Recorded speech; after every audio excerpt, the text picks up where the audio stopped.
नमस्कार दोस्तों, मैं हूं सुरजीत श्यामल। आप देख रहे हैं workervoice.in।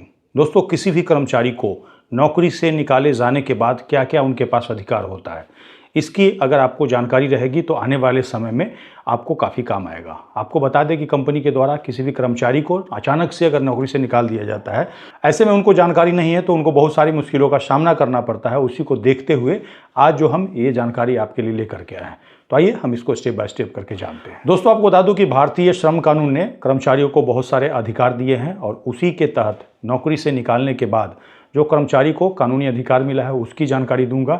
इसी की जानकारी के बदौलत मुझे जब नौकरी से निकाला गया था तब से लेकर के अभी तक लड़ रहा हूँ। तो ऐसे में बहुत सारी जानकारी ऐसी है जो कि मैंने खुद के एक्सपीरियंस से सीखा है, उसको आपके साथ शेयर करूंगा। और इसके अलावा भी बहुत सारी जानकारी इकट्ठा करके आपके लिए लेकर के आया हूँ। सबसे पहला है नोटिस पीरियड का अधिकार। कंपनी के द्वारा ज़्यादातर जो जॉब होती है वो कॉन्ट्रैक्ट बेस होती है।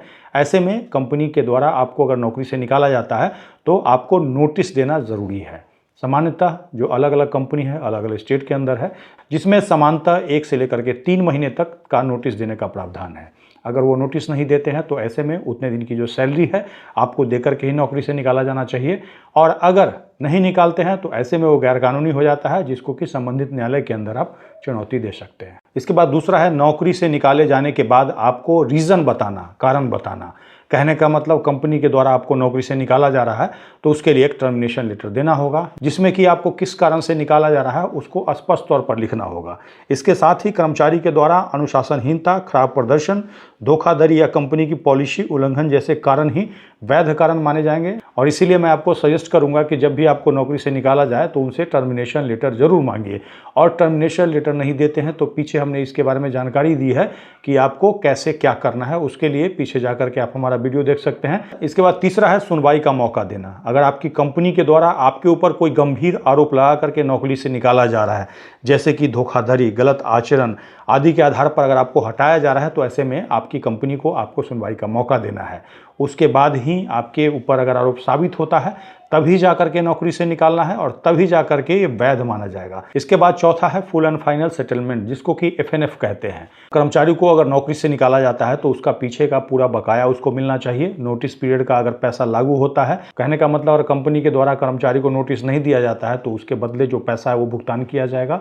अगर ग्रेच्युटी का पैसा बनता है, कहने का मतलब कंपनी अगर ग्रेच्युटी के एक्ट के अंदर आती है और कर्मचारी का 5 साल से ज़्यादा की सर्विस हो गई है तो ग्रेच्युटी का पैसा का भुगतान किया जाएगा। अभी लेबर कोड में 1 साल का जो प्रावधान किया गया है, अगर उसके हिसाब से 1 साल पूरा होता है तो 1 साल का वाला पैसा मिलेगा। अगर कर्मचारी का कोई PF का पैसा है वो कंपनी को देना है या फिर दिलाना है। इसके साथ ही बोनस का अगर कोई पैसा है वो देना है। छुट्टी का कोई पैसा आपका बचा हुआ है वो देना है और छुट्टी का जो पैसा है वो कैश के रूप में आपको भुगतान किया जाएगा। इसके बाद है कर्मचारियों के लिए अनकानूनी सुरक्षा का अधिकार। अगर कोई भी कर्मचारी ID एक्ट 1947 के हिसाब से वर्कमैन की कैटेगरी में आता है और उसने कंपनी में 240 दिन पूरे कर लिए हैं, अगर उसने कंपनी के अंदर 240 दिन की सेवा पूरी कर ली है तो उसको बिना वैध कारण के नहीं हटाया जा सकता है। और अगर बिना वैध कारण के उसको नौकरी से निकाल दिया जाएगा, ऐसे में कर्मचारी अपने गैरकानूनी टर्मिनेशन को लेबर कोड के अंदर चुनौती दे सकता है। मातृत्व लाभ कानून के अनुसार किसी भी महिला कर्मचारी को गर्भावस्था के दौरान नौकरी से नहीं निकाला जा सकता है। साथ ही किसी भी कर्मचारी को जाति, धर्म, लिंग या विकलांगता के आधार पर नौकरी से निकालना आपराधिक माना गया है। और इसके बाद और सबसे लास्ट में है कर्मचारियों के लिए न्याय पाने का अधिकार। कहने का मतलब किसी भी कर्मचारी को लगता है कि उसको गैरकानूनी तरीका से नौकरी से निकाल दिया गया है, बिना नोटिस के नौकरी से निकाल दिया गया है, या फिर उसके ऊपर जो आरोप लगाए गए हैं वो गलत हैं, या फिर उनको सुनवाई का मौका नहीं दिया गया है। ऐसी स्थिति में कर्मचारी के पास न्याय पाने का अधिकार है, लेकिन सबसे पहले उसको करना ये होगा कि अपने HR विभाग में या हायर अथॉरिटी, कहने का मतलब प्रबंधक को एक शिकायत आपको भेजना होगा। चाहे आप उसको डाक से भेज सकते हैं, ईमेल से भेज सकते हैं, लेकिन मैं आपको प्रीफर करूंगा कि आप डाक से ही भेजें और रजिस्टर्ड पोस्ट के माध्यम से भेजें, जिसमें आपको लिखना होगा कि आप फलाना व्यक्ति हैं, आप इस पद पे इस समय से काम कर रहे थे और आपको इन कारणों से नौकरी से निकाल दिया गया है, जबकि आपका कहना ये है। कहने का मतलब नियमों का ये पालन नहीं किया गया है, जो भी नियम आपको अभी तक मैंने बताया। और उसके बाद 7 से लेकर के 15 दिन के अंदर आपके पास कोई जवाब नहीं आता है या फिर आपके कंप्लेंट पे कार्रवाई नहीं होती है, तो इसके बाद आप संबंधित लेबर कमिश्नर ऑफिस में लिखित शिकायत कर सकते हैं, जहां पे जो आपने कंपनी को एक लेटर भेजा था, जिसको कि मांग पत्र भी कहते हैं, उसको अटैच करेंगे।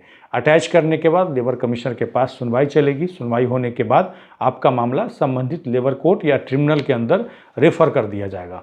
और इसके बारे में हमने काफ़ी पहले बहुत सारी जानकारी दे रखी है और आपको इसमें से कोई भी जानकारी चाहिए तो पीछे जा कर के देख सकते हैं। दोस्तों, ये तो एक कर्मचारी का अधिकार हो गया जो कि नौकरी से निकाले जाने के बाद उसको पता होना चाहिए। उसको पता होगा तभी उसको लगेगा कि हमारे साथ गलत हो रहा है, और गलत हो रहा है तो इसके लिए हम क्या क्या कर सकते हैं, इसके बारे में आज हमने आपको जानकारी दी है।